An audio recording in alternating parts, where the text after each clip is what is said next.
Hey friends, Pastor Terry here, just having a nice look outside. It's a beautiful fall day out there, a little blustery. I decided I better stay inside today, but the colors are still there. Well, it's Alberta colors.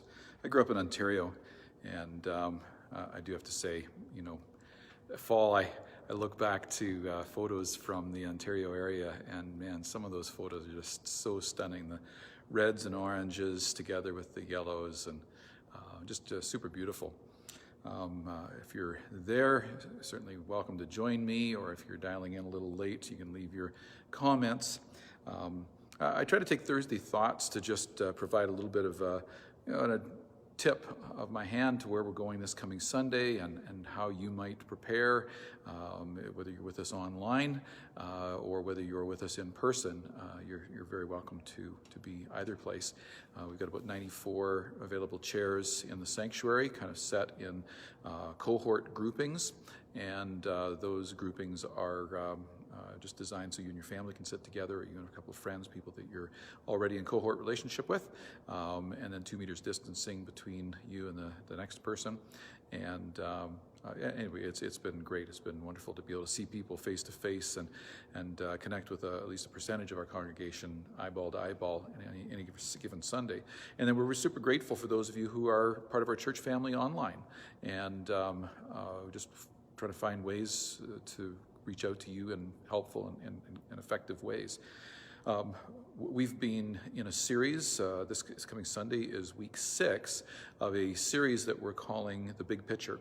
And we're examining Genesis through Revelation in 12 weeks and attempting to trace the threads that tie the scriptures, tie the Old Testament and the New Testament, the Christian scriptures, together. What are those themes? What are those things that tie them together? This coming week, we're going to come into a portion of the history of Israel. It's called the era of the kings. I've been thinking a bit about this and even wondering, we tend to look at this portion. Hey, Monica, thanks for dropping in. We tend to think of this portion of Scripture as a place you can read about heroes. There are some really phenomenal people that you read about in that segment of Scripture. Samuel, the prophet, Saul has periods of his life when he's a hero character. David, most of his life, he's a hero character, not all of it, certainly. I've wondered, if you don't mind me just asking you a question, you can help me out with this. If you'd even just drop me a note in the comments section, who are the heroes of your life? Who are the people that you would say, I've looked up to this person or these people over the course of my life? I think back to my life, and there have been significant mentors, people that have made a difference in my life, and I'm super grateful for them. And sometimes on these live stream videocasts, I've commented about some of those people and how they've shaped and changed my life. Who are some of those heroes for you? Often they're people at a distance, people like athletes or artists, musicians, actors, maybe politicians or leaders that we say that this is a person that I highly respect. We encounter in these pages some people that we're supposed to be able to respect, but in every case, they disappoint at least at some level. And in some cases, they disappoint enormously. And so we're going to look at leadership. We're going to look at how God uses leaders this Sunday as we make our way through some of these books. Monica's saying Ruth. We looked at Ruth, the book of Ruth, last week, just in very brief as we kind of made our way through the Judges. And indeed, a woman who makes a courageous choice for God and then continues to choose God through the course of her life in really cool ways. And God uses this Moabitess woman, this woman from the foreign nation of Moab, and she becomes part of the family tree that we actually continue to trace then as we make our way through 1 Samuel and into 2 Samuel. 1 Samuel predominantly about, or tells the story at least, of King Saul. We're introduced to David, and we go on into 2 Samuel, and we hear more about the life of David. And both of these characters, both of these people are people we're supposed to be able to look up to. In some way, we can look up to each of them, but they both have significant failings. Saul, astoundingly, his life demonstrates failures. David, some huge failures in his life, and yet, the assessment of his life is that he's a man after God's own heart. And we're actually going to look at that kind of question. How can that be, given all that he did? How can he become kind of the standard by which all subsequent kings of Israel and Judah would be judged?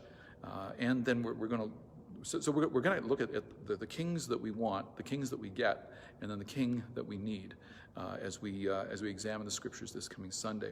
I had another question for you as well, and that is, maybe you've read through this portion of Scripture, 1 Samuel, 2 Samuel, 1 Kings, 2 Kings. We won't mention much about 1 and 2 Chronicles, but those are two other Old Testament books which trace the same story from a different perspective. What questions would you have? Like, maybe you've read through these portions of Scripture, and I'd be thrilled for you to drop me a note and say, I've read this portion of the Bible before, or I've heard about these accounts, these stories, maybe even Sunday school accounts of them, and I've got these questions about it. I've wondered about that. I don't know for sure that I'll be able to get to your question on Sunday morning. Maybe I will. But maybe even online we can dialogue, because I've got big questions that I've really enjoyed digging into as I have pursued this portion of Scripture. So this Sunday, 10 a.m., live stream goes up at 9:50. And we're going to examine the big picture, and we're looking at the era of Israelite history called the Kings. We're asking questions about how it relates to us today, and finding some really relevant examples over these last weeks. That's going to happen again this Sunday. I hope you'll be with us. I hope you'll bring your worship together with ours, and that it'll just be a great day to be pursuing God together in this way, whether it's in person or online. If it's in person, it's super helpful to us if you would, through the website or by email, just connect in and make sure that we've got a space set aside for you. But either way, we're looking forward to seeing you in one way or the other, and if it's seeing you virtually, if it's seeing you online, thank you for dropping a note to us. Thank you for being available, and may you encounter Jesus in really significant ways today as we look to him as our hero, desiring that he would be the one that we would most aspire to be like. Bless you. Have a great day.